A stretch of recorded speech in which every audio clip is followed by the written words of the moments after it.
What it do, cuckolds? You asked and you shall receive. Hater on the road once again. That's right.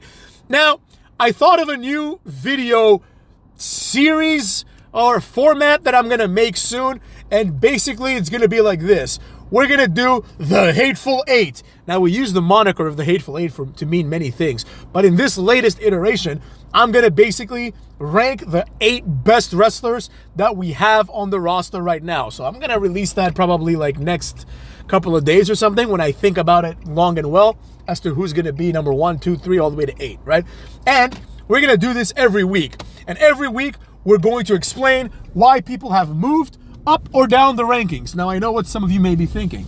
You're probably thinking, hater, everyone sucks. So who's going to be in the Hateful Eight? Well, there's a few gems here and there. You know what I mean? We've got, and I'm going to try to do it for like all wrestling companies.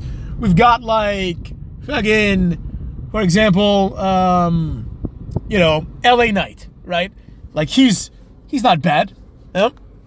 I could get behind LA Knight being like number 1. I don't know if he's going to end up there or not, but I can get behind it, you know. Now, with all that being said, let's get to the topic at hand. It's really weird because I'm driving and there's this sign that says car wash, and I think there's a mannequin next to it, but it could be a real woman. It's very hard to tell. Very, very creepy, cuckolds. But anyways, I should have probably taken a picture and put it on Instagram. Nevertheless, the topic of today's video is basically going to be Jacob Fatu, right?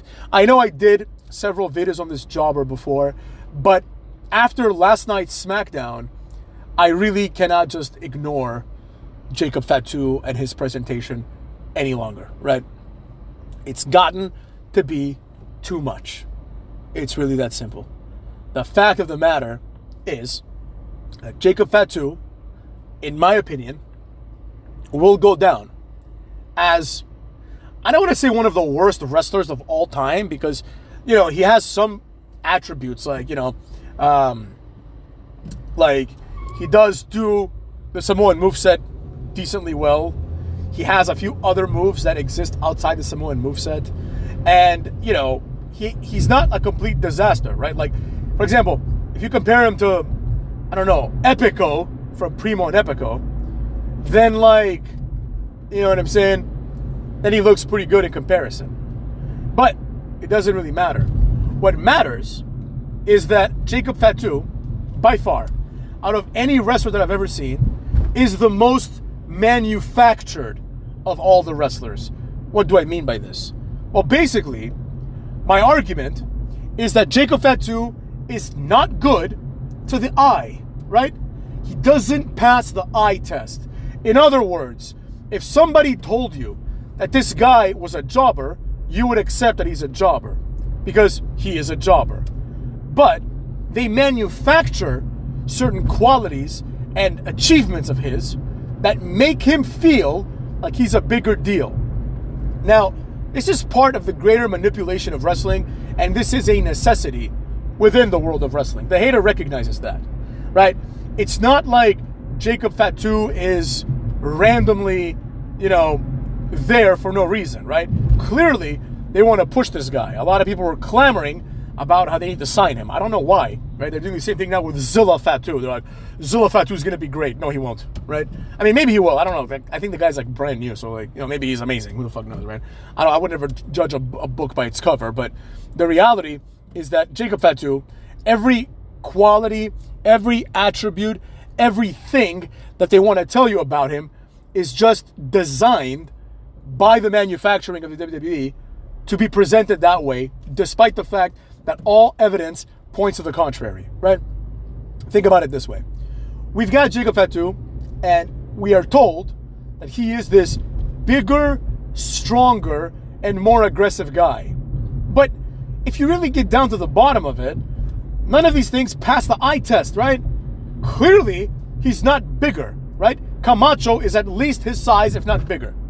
Clearly, he's not stronger. I've yet to see Jacob Fatu do any feat of strength, right? He lifts like little guys and that's it, right? He's not stronger than Umaga. He's not stronger than Rosie. But for some reason, he's presented as being bigger and stronger than these guys. He's presented as a threat. Now that's an intangible. I understand that, right? You can present anybody as a threat.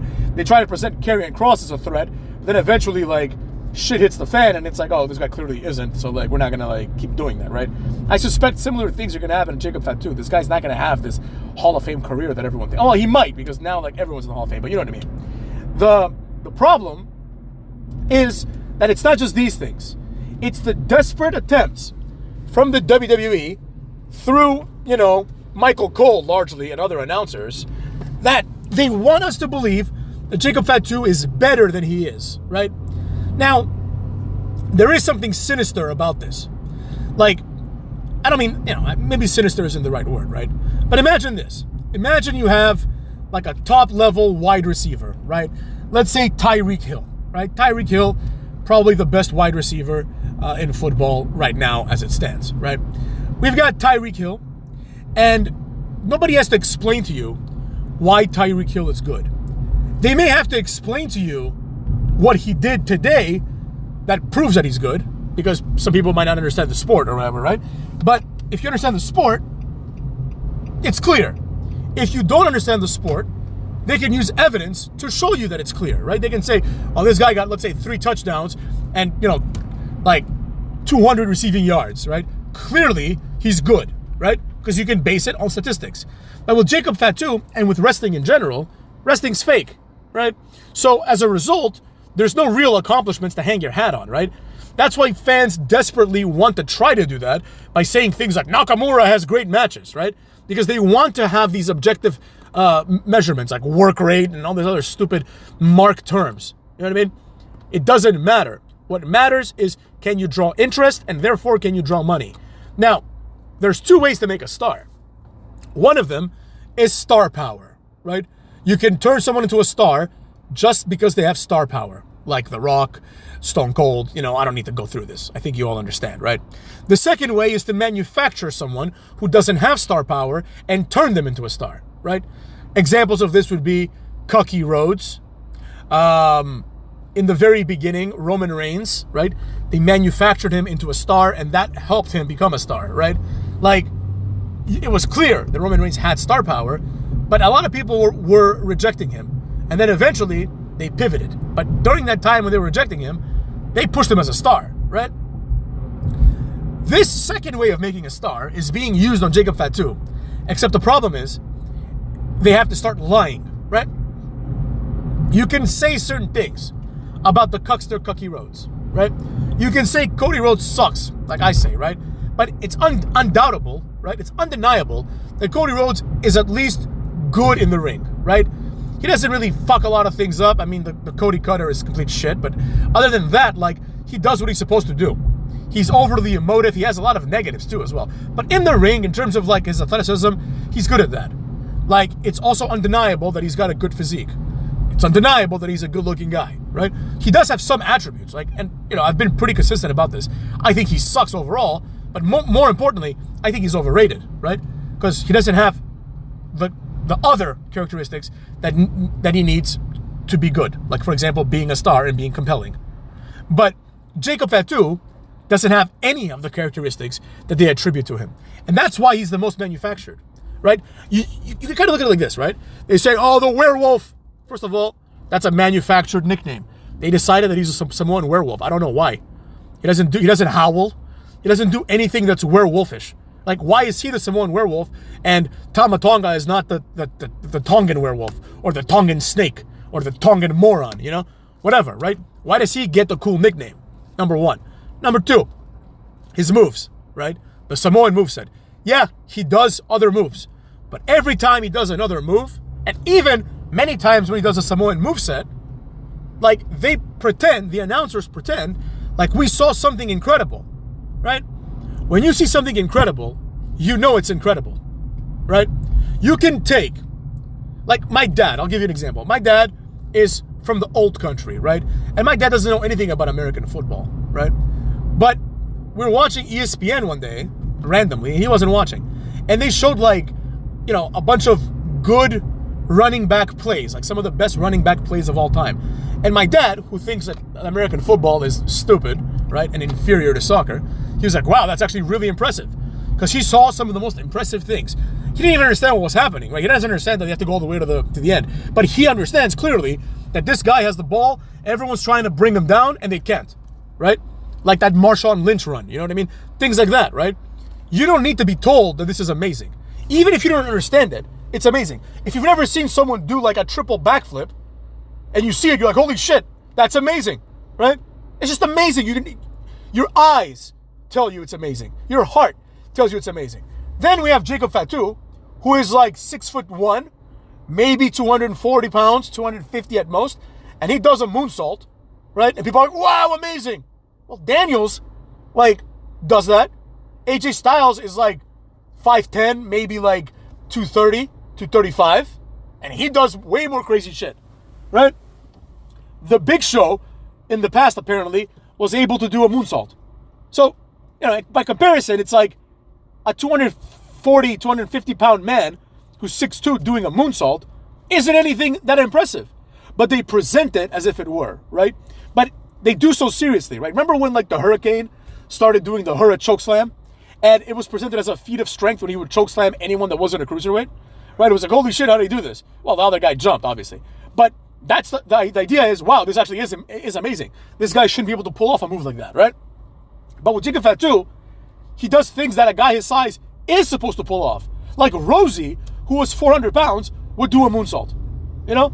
And nobody said, wow.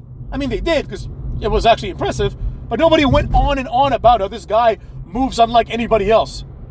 Like, Jacob Fatu does a whisper in the wind, and people are like, wow, I can't believe it. Why? Why can't you believe it?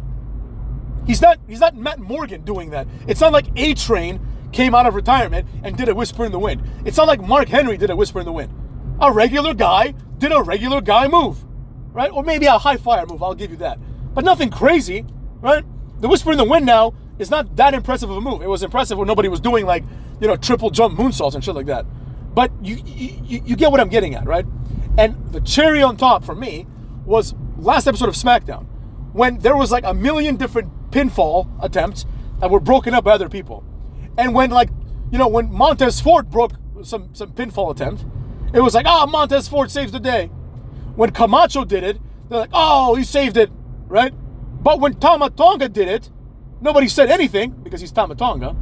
And then when Jacob Fatu did it, they're like, oh, it changed the trajectory of the match. Everything has changed since this moment. The experience, like the value of Jacob Fatu is unprecedented. It's like, relax, bro. Like, Camacho stopped the match from ending twice. Twice he stopped the match from ending. And when he did it, nobody gave a fuck. When Jacob Fatu did it, it was presented as if we just saw, like, Big Show do a spiral tap. It's not what happened, Cucks. It's not what happened. So, how's this going to play out? Well, in the short term, people are reacting to the Samoan Werewolf because people are going to be led, right? They're going to be led by those in power, and they're going to go along with it for a while.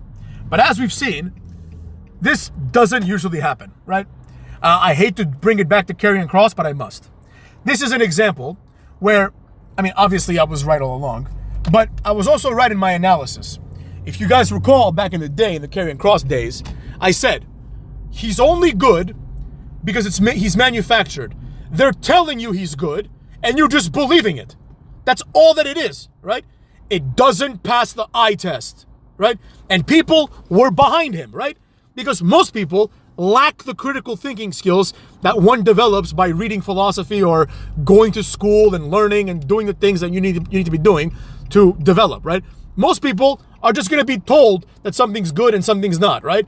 Case in point, Vince McMahon. Everyone is on the same page with respect to Vince McMahon. Everyone's like, Vince is bad for wrestling, right?